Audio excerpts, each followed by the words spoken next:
Exactly 1 week ago, we learned music legend Billy Joel had canceled all of his concerts for the rest of the year, including one in Detroit that he was headlining with Stevie Nicks.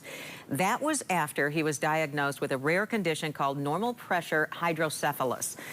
So rare that for many Americans, this was their first time even hearing about the disease. So we reached out to a neurologist to help us clear up some questions surrounding it.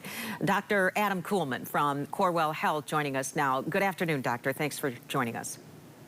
Good afternoon. Thanks for having me. Well, the name of this condition, it refers to a buildup of fluid in the brain. What kind of fluid are we talking about? What's the danger there?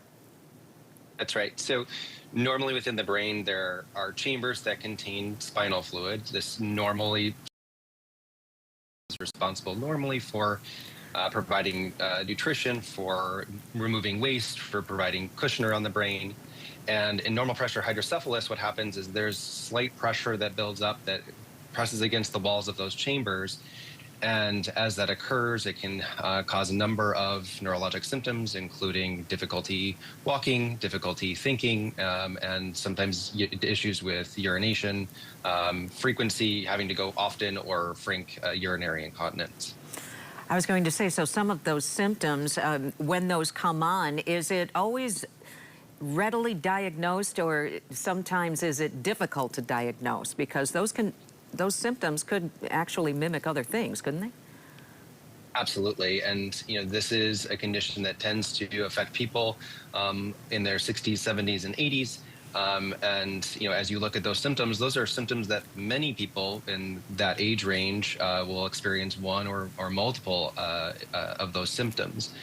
So, it really starts with, careful neurological evaluation, careful, examination and identification. But, there's approximately, 600,000 or 700,000 people in the United States with the condition. And that's by all, estimates, probably an underestimation because of the difficulty with making that diagnosis in a timely and accurate manner.